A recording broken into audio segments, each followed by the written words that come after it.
Well, I understand that some bed bugs have been found at the United Nations building in New York, which is unfortunate, but some good may come of it, you never know. Maybe somebody could find a place for them on the Human Rights Council. They might help to elevate the integrity of that forum somewhat.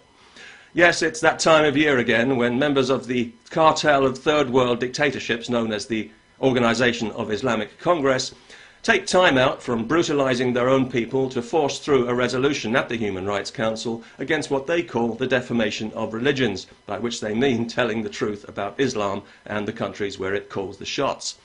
They say they want to stop people wrongly associating their religion with terrorism and human rights violations, but I don't think anyone does. I think people correctly associate Islam with those things. I certainly do, but then what do I know? All I've got to go on is overwhelming evidence. Also, at the risk of sounding like a racist, xenophobic, hate-mongering, Nazi-fascist bigot, it does seem to me that allowing Islamic countries onto a Human Rights Council is like having a bunch of mafiosi on a parole board.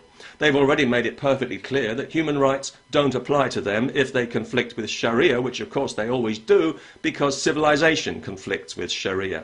In a sane world, these countries wouldn't even be allowed to look in the direction of a Human Rights Council, let alone serve on one.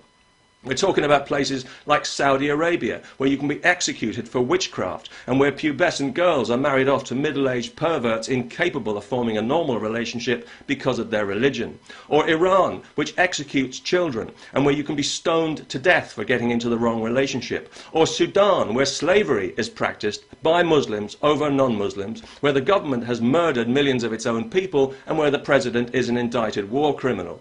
We're talking about places dominated by bloodthirsty clerics who embrace the brutality of Sharia so enthusiastically you get the impression they enjoy seeing people mutilated and murdered, and their religion is just a convenient excuse.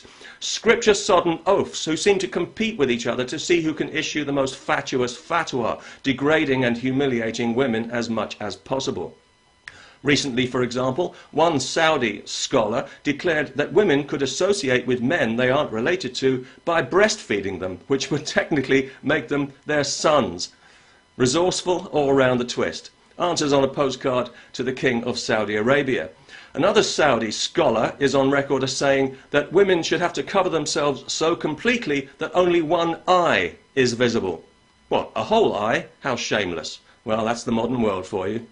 No doubt he would agree with the Iranian scholar who earlier this year made the extraordinary statement that immodestly dressed women are the cause of earthquakes, no less. Some of these guys really do have a very serious problem with women, don't they? I mean, this is way beyond anything you'd call a simple neurosis and deep into hardcore mental illness. It's a shame that Allah, for all his omnipotence, doesn't seem to know any good psychiatrists.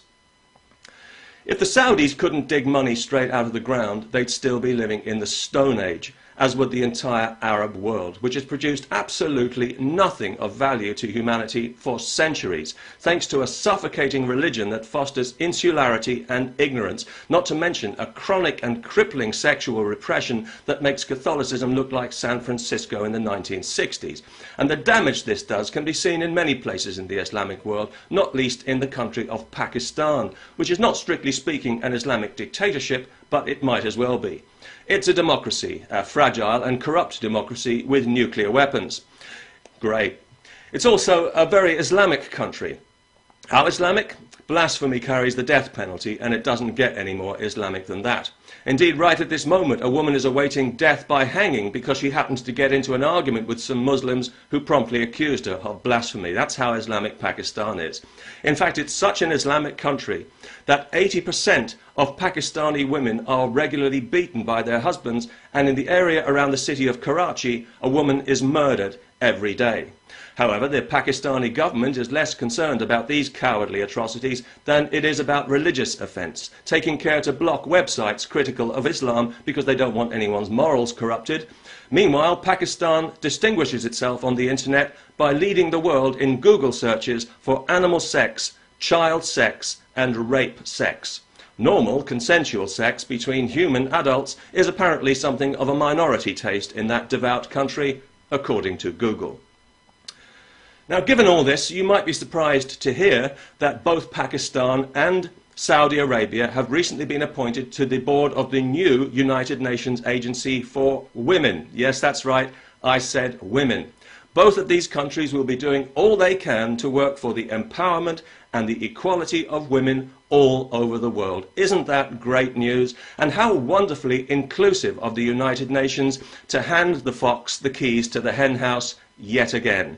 Yes, okay, these countries may well treat women like dogs, but hey, that's their culture, right? And we've got to respect it, don't we? I mean, who are we to judge after all? I mean, it's all just relative anyway, isn't it? I mean, just because a thing is insane and barbaric and downright evil, does that necessarily make it wrong? I mean, who are we to judge?